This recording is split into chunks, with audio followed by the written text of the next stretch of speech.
Welcome back to Magic in the Ordinary, where we talk about absolutely incredible things in everyday life.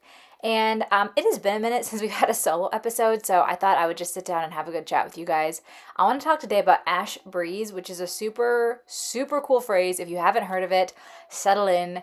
It's going to be amazing. And yeah, today I'm trying something a little bit different where I'm actually, if you're listening to this, there's actually on YouTube, I'm posting just me working on my latest painting. This, for some reference, I got the biggest canvas I've ever ever had before in my life. I think it's 3 feet by 4 feet, and I was so excited when I first got this canvas. Like I was so ready for a big project, and then I don't know what happened, but my brain just like it felt like it was too big so that everything I was thinking of painting on it just didn't seem epic enough to warrant painting the canvas, if that makes any sense at all. Like I would think of like, oh, I should paint flowers, and I was like, well, no, it's like not, they're not grand enough for a canvas this size. And so there was a lot of like me trying to figure out what is the grand enough subject matter to warrant painting basically a wall's worth, not really, but a giant canvas. So I decided to paint a wave, which, yeah, it's just a really fun thing to paint. So, and I told myself I can get another 3 feet by 4 foot canvas anytime I want to paint again. So, anyways, that's kind of what's going to be in the background of what's going on. But I want to talk today, like I said, about Ash Breeze. And this is something that I've actually talked about it before on the podcast when I was like first starting out, I think 3 years ago. But I feel like it's a good time to chat about it again because it's such a powerful message that I hadn't thought about in a really long time.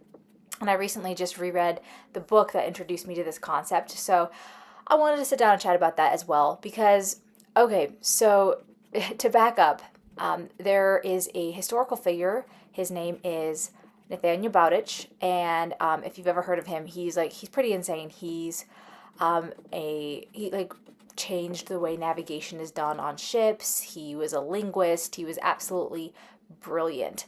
And so he's actually a huge part of the reason I love languages so much. He really inspired me to just pick up just to go for it, I guess. And so he's a super cool historical figure. He lived, I think he was born 1771 maybe. So like he like right as America was starting as a country is kind of when he was living his life. And so this person though, there's this book on him called Carry On, Mr. Bowditch, and it's all about his childhood, which was actually really, really tough. So he was brilliant.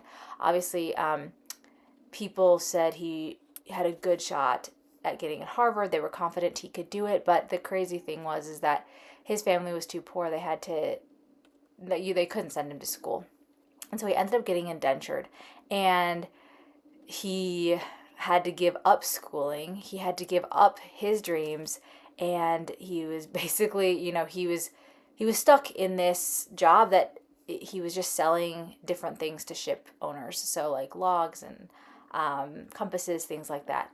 And so it's a sad story in some ways of this child and adolescent whose dreams have been absolutely shattered, and life is not going the way he had planned. And on top of this sad situation with being indentured, this Nathaniel had to deal with a lot of death in the family, just being a part of a shipping town. There's a lot of ships that don't make it back. On top of that, there was a lot of illness. On top of that, there was a lot of struggles that other family members were having, like, drinking a lot, things like that. So there was a lot going on in this kid's life. Basically, I promise the book Carry On, Mr. Bowditch is still really sweet. There's just some tough moments. And one of the things that he learns is this concept of sailing by ash breeze. And what this is when the wind dies down completely and all of a sudden you find yourself stuck at the middle of the ocean. There aren't a whole lot of options for you. You're becalmed. This is dangerous and nobody wants that. But you can actually start sailing them by ash breeze. And what that is you put the anchor of a ship like into a rowboat You row the anchor in the rowboat out as far as you can.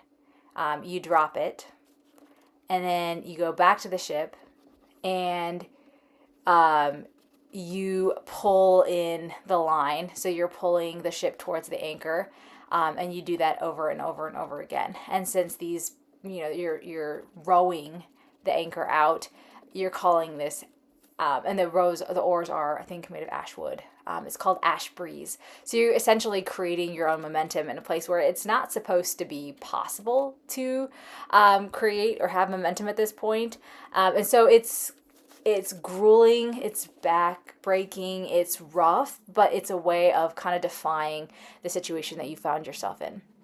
And so one of the concepts in the book early on is Nat decides that he is going to sail by ash breeze. Yes, he did not get into school like he wanted. He can't study mathematics anymore, but he's going to learn what he can in this shop where he's selling things to different sailors.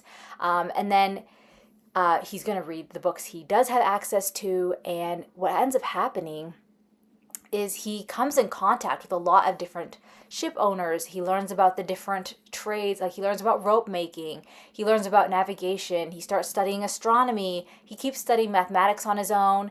At one point he wants to read the Principia, and so he actually has to go learn Latin so that he's able to read the advanced book.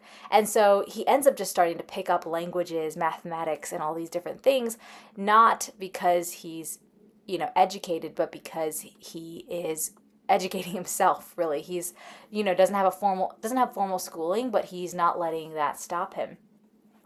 And so this is his way of sailing by ash breeze, and it actually ends up giving him an incredibly well-balanced education. Not to mention it puts him, there's insane networking opportunities through this. And eventually he is granted, years later down the road, he is granted an honorary degree by Harvard just because of the incredible impact he has on the world and what he does with mathematics, linguistics, astronomy, all of these things.